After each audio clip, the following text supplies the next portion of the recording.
I went to a 50th birthday party. Now, 50 is a pretty big year, you know, half a century.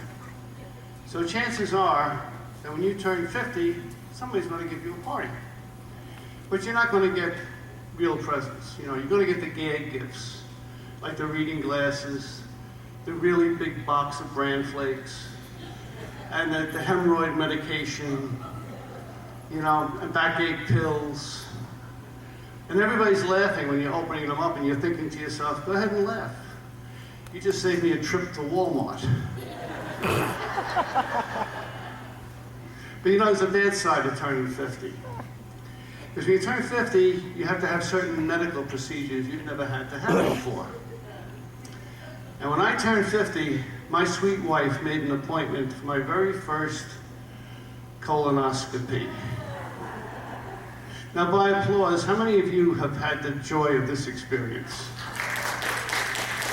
Yeah, okay, well, this is for the rest of you. Now, some of you may not know what I'm talking about, so let's take the word colonoscopy from the Latin. Colon refers to your large intestine. Oscopy is a little camera that they put on the end of a garden hose that they ram through it. Now, there are 3 parts to a colonoscopy. The first part takes place several weeks before the actual procedure, and that's the consultation. Please pay attention to what the doctor's telling you at this time. And I say that not because that's what I did, but because that's what I didn't. Okay? Now, my wife was there, so fortunately, she got most of the information. Now, the second part is the preparation, which takes place the day before, you know, the actual colonoscopy, because they want you all cleaned out before they put that camera through you. Now, my wife wasn't going to be home, but she bought everything I need, left it on the kitchen counter, and she texted me several times, don't forget, 3 o'clock, you got to start this. 3 o'clock, yeah, okay, I know. So what I had to do was mix 64 ounces of Gatorade with 10 large packets of Miralax. Now, on the back of one packet of Miralax, it says, may cause loose and watery stool.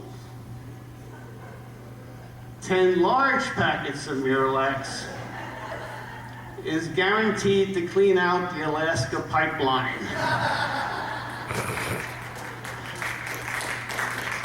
Now, had I paid attention at the consultation, I would have remembered that I was supposed to spread out those 64 ounces over 3.5 hours.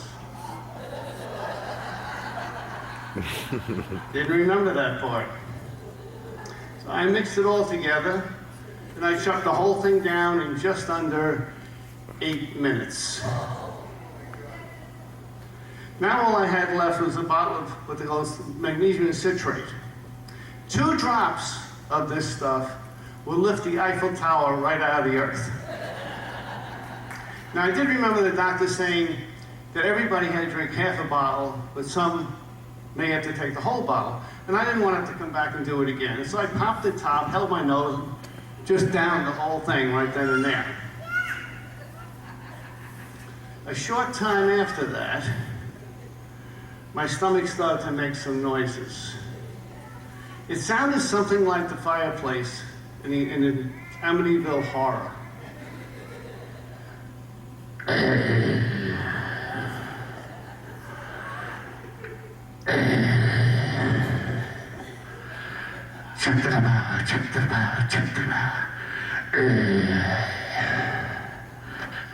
Get out.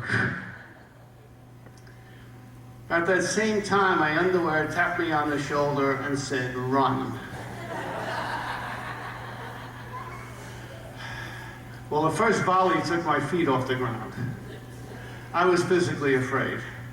And I watch a bit of rodeo, so what I thought, I gotta get a glove for my left hand, get a rope, tie myself down onto the toilet seat, and ride this thing out. I passed everything I had ever eaten. I passed stuff I only thought about eating. I passed stuff my neighbor had eaten. I passed a red bicycle we had in the garage. How'd they do that? And after about an hour, what was coming out of me was so pure, it could be legally certified as mountain spring water. And now I was ready for my test. So next morning we drove to the hospital. This is the part I was the most nervous about. It turned out to be the easiest thing of all, thanks to an IV with something called Demerol. Now the minute the needle hit my arm, that was it. My last thought was, I bet my doctor's got a camera on his phone and I'm going to be on YouTube tomorrow morning. Well, next thing I know, I'm waking up, the doctor's standing next to the bed, and he says, look, everything went great, it's all over. You don't have to come back for 5 years. I said, that's great, I didn't even know you did it. You know, so I sat up, I had a little gown on, and I see my jeans and my shirt nicely folded next to the table. I pick up my shirt, I start to undo the buttons, and I hear a woman's voice say, what are you doing? And I look, and there's a nurse sitting over in the corner. I didn't see her over there. I said, well, I guess I'm all finished. I guess I'm going home. She says, guess again. I said, what's the problem? She said, well, in order to do this, we had to inflate your intestines with air. And you can't leave until you give the air back. And I said, okay, I will. And she said, well, I have to verify that you do. Now, I remember career day in high school. Nobody told me I could make a good living reading farts on a clipboard. But now we have a problem because the way I was raised, that's something you just didn't do in front of a woman, especially a woman you didn't know. So she wants me to do it, I need to do it, but I can't, I'm just all locked up.